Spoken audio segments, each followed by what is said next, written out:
records of the early West record many stories of famous and notorious characters of that period. Among them, Johnny Ringo, gunfighter and smuggler. He was a lone wolf with a cultured past, a sense of fatalism that made him the most dangerous killer in old Arizona. This is part of a payroll of 10,000 new silver dollars that had been stolen from the railroad between Gila Bend and Yuma, Arizona. In the fight, the robbers had dropped some of the money. My name's Matt Clark.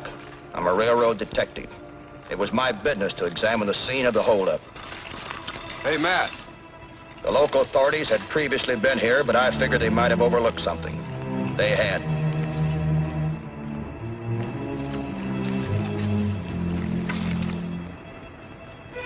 A perfumed envelope from a Helen Ringgold in Texas to a John B. Ringgold in Galeyville, Arizona.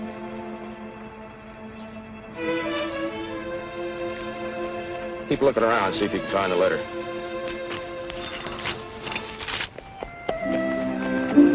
I had a detective go talk to Helen Ringgold in San Jose, Texas. She was a good-looking, respectable woman of about 30. Miss Ringgold admitted she had an older brother, John. Said he was a cattle broker doing well in Arizona. Frankie Adams, another railroad operative, was planted in the Excelsior Hotel in Galeyville. She uncovered information that sent me on my way. A train took me to Tucson, a stagecoach to Tombstone, where I bought some work clothes and a pony. I went on to Galeyville, 40 miles east of Tombstone.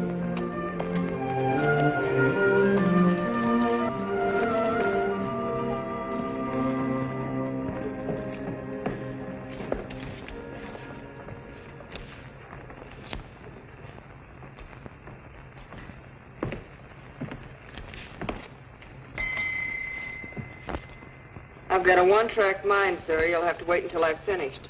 Real independent, aren't you? We can afford to be. We're the only hotel in town with a window in every room. Now, what can I... Matt. Hi, Frankie. You startled me. I wasn't expecting you for another day or two. How about a quick rundown on our suspect? Down here, he's known as Johnny Ringo. R-I-N-G-O. He's a gunfighter with a bad temper. Has he been here long? Around about a year. You mean he's alibied out of that last holdup? I said he'd been around a year. In and out. Out at the time of the robbery.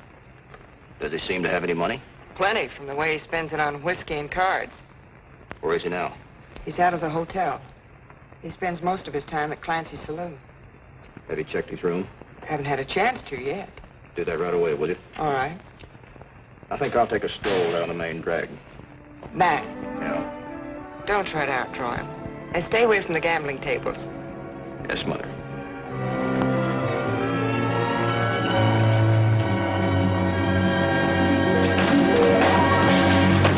And don't come back into me establishment again until you learn how to behave like a gentleman. What's going on here? This young squirt tried to pick an argument with Ringo, which, of course, is like committing suicide. So Ringo's that good, eh? He's got a wicked manner of fighting all his own. Calls it a handkerchief duel. Now be gone with you.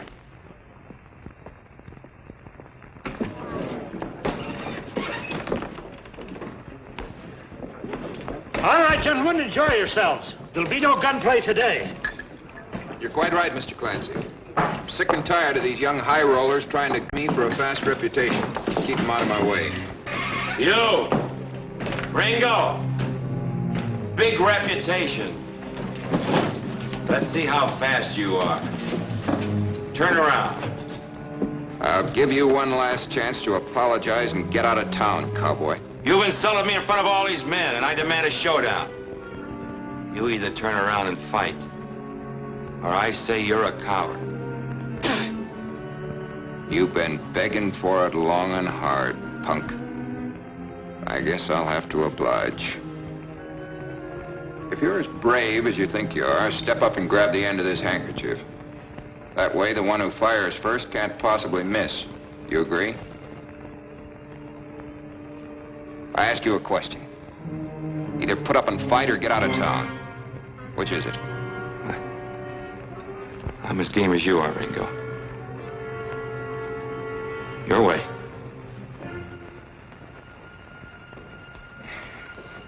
I'd I've seen gunfights before in my time, but this was different. This was cruel, deliberate, violent. Ready?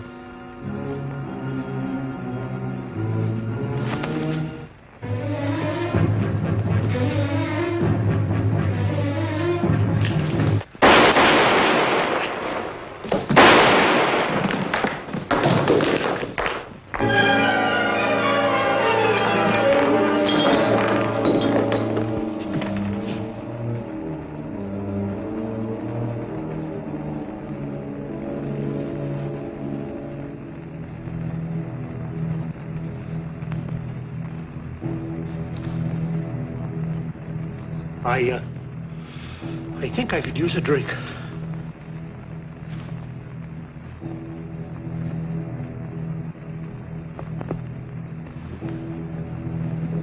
There walked a man I prayed I would never have to fight. His way, my way, or any other way.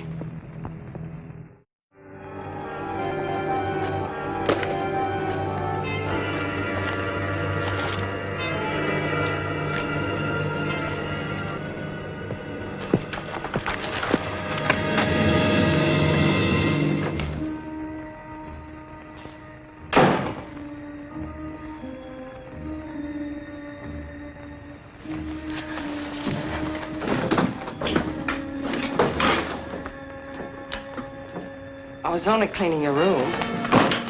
You dirty little sneak thief. Just a minute. Reading my mail, too, huh? That wouldn't do you any good. Just from my sister. I should have torn it up anyway. Yeah? Who is it? It's Bill, Johnny. Gotta talk to you right away. Come on in. Who's the girl? I'll be with you in a minute. I got a special way of dealing with petty thieves, Frankie. Now, you wait in here. I'll talk to you later.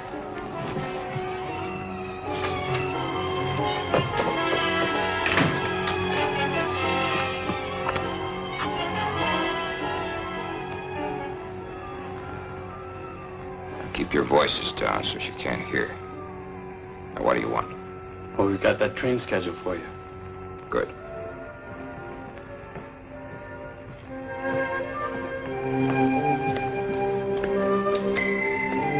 Well, beg pardon, sir. Yes, ma'am. Could you tell me if there's anyone living here by the name of John Ringold? Well, there's one way of finding out. We'll just take a look at the register.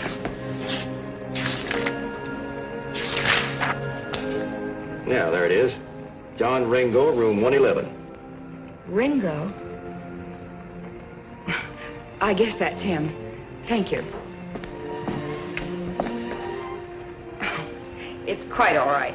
I'm his sister.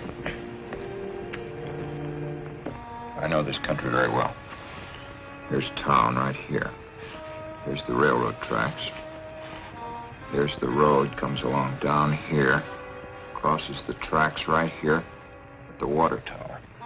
Now you bring the wagon along the west side of the Dragoons here till the place where it crosses the tracks. It's about 20 miles east of town. As you said, she stops there about 4:45 to take on water before continuing on to Wilcox. I'll be sure you're on time.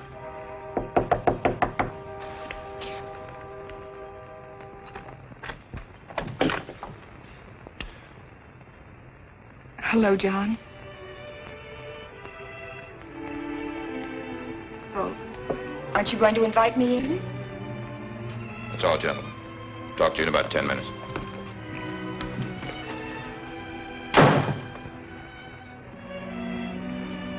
You don't seem very happy to see me, John. I'm not. Why'd you come here? I was worried. So was Father. The police have been to the house asking questions about you. Did they say what? Yes. Something about a train robbery here in Arizona. What'd you tell them? What could we tell them? We told them what you've been writing us, that you were a prosperous cattle buyer. So you've never quite believed my letters. Is that it? We did, John, until the police came. Is this where you live? Yes. It doesn't look like a place that a prosperous cattle buyer would live in. Doesn't it? Those two men, are they prosperous cattle owners too?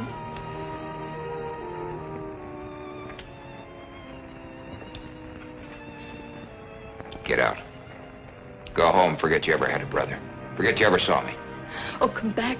Start over again, Johnny. You're young yet. You're young enough to start over. Oh, come on home with me, Johnny. Get out.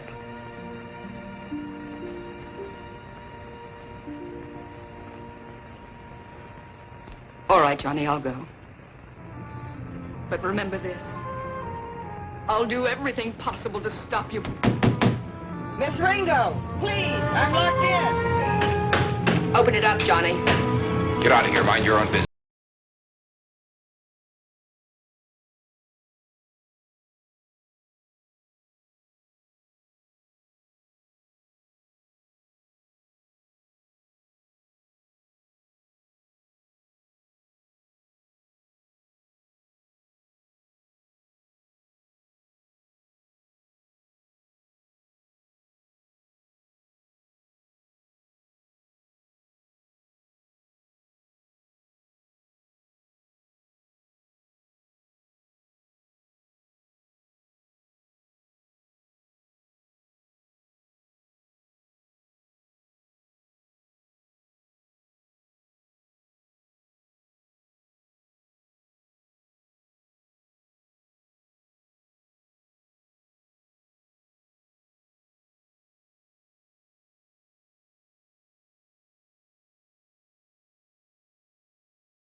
That he had kept up a front of respectability in his letters.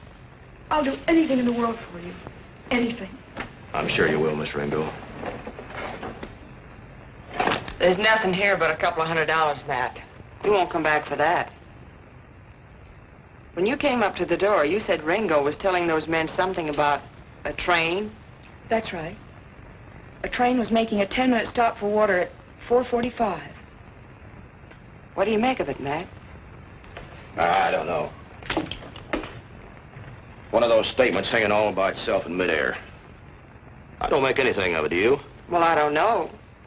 Ringo's the kind of a man that wouldn't be talking about a train unless he was going to catch one. Or rob one, would he? Now, it's a slim lead if I ever heard one. How many trains stop for water at 4:45? Yeah. And if there was such a train, it'd be kind of interesting to know what it's carrying, wouldn't it? I don't know what I'd do without you.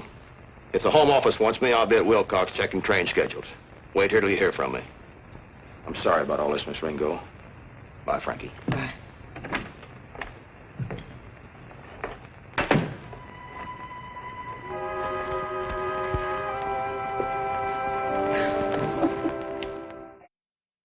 In the railroad dispatcher's office in Wilcox, I found out that an eastbound freight made a daily water stop at 4:45, this side of the Dragoon Mountains. That in itself meant nothing. But when I learned that Wednesday's freight was bringing $250,000 in silver bullion from the Arizona mines, it was too big a hunch to be overlooked. The Wilcox sheriff thought enough of my story to get up a posse. They're all here, Matt. Let's ride.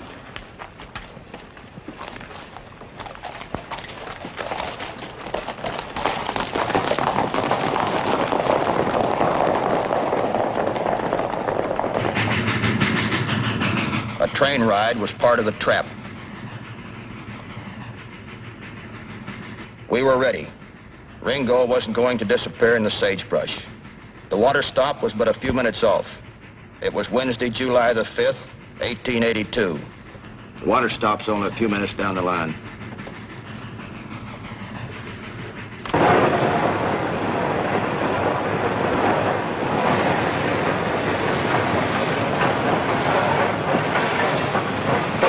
Hey, Matt, look.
to swim for it. Kick him out!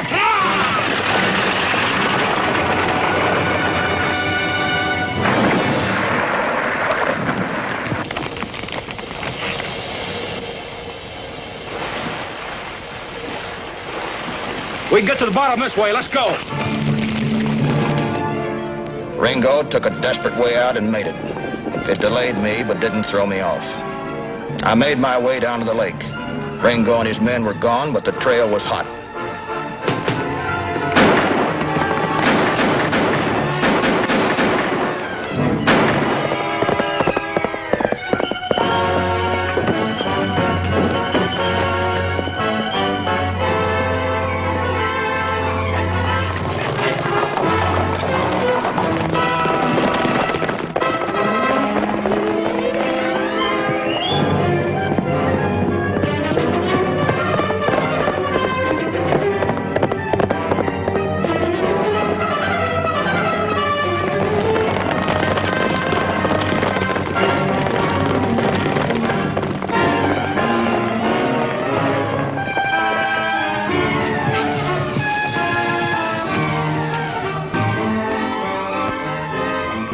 He's halfway across the desert. We'll never make it by now. It's too hot, too dry.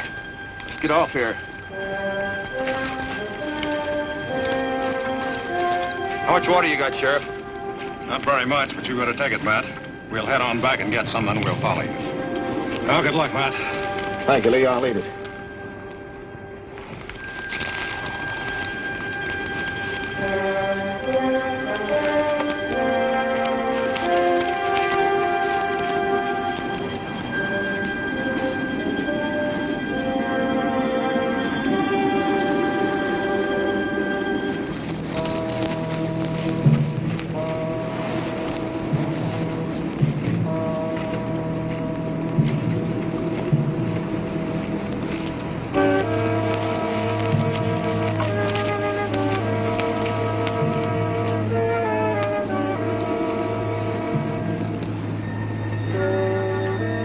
Ringo's horse was fresh, mine was not. In less than an hour, I was tracking him again. He was heading for the border across the desert. I could tell by the sign Ringo's horse was giving out. He was walking his horse to spare him, like I was doing with mine.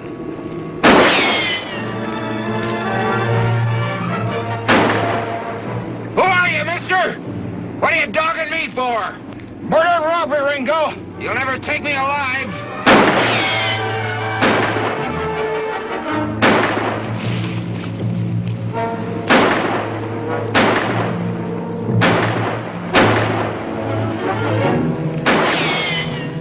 It looked like Ringo was going to make a stand there at the edge of the desert instead of going across.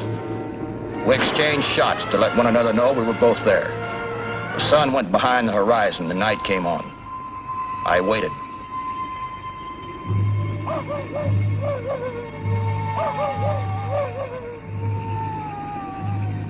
Throughout the night, I listened for the clatter of horses' hoofs telling me Ringo was making his break. I heard nothing. Nothing but the coyotes and insects.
Ringo headed along the desert route known to the old Spaniards as Jornada de la Muerte, the March of Death.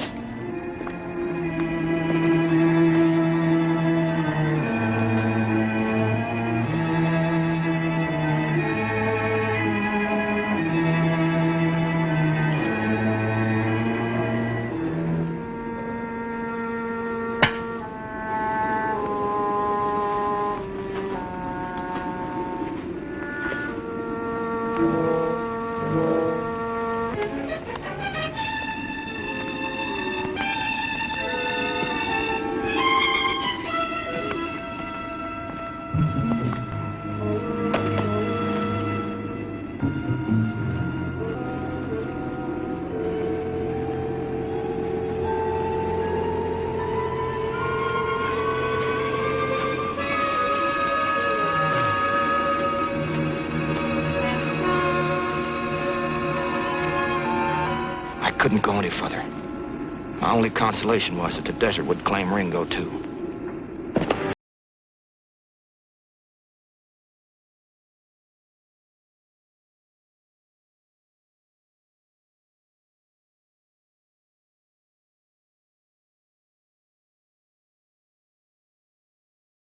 It couldn't be. It couldn't be Frankie coming to help me. No, it was a mirage. A dream.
There he was, lying beside a spring, too far gone to dig for the precious water that lay beneath the sand. If he had only looked up and seen the lake, he would have beat us and the desert.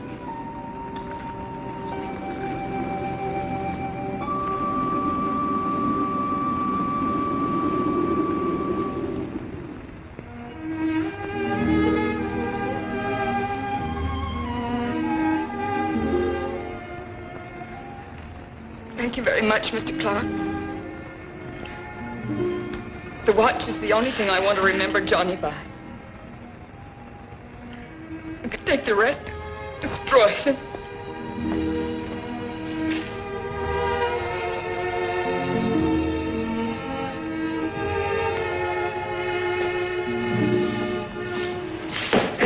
Let's go, Frankie.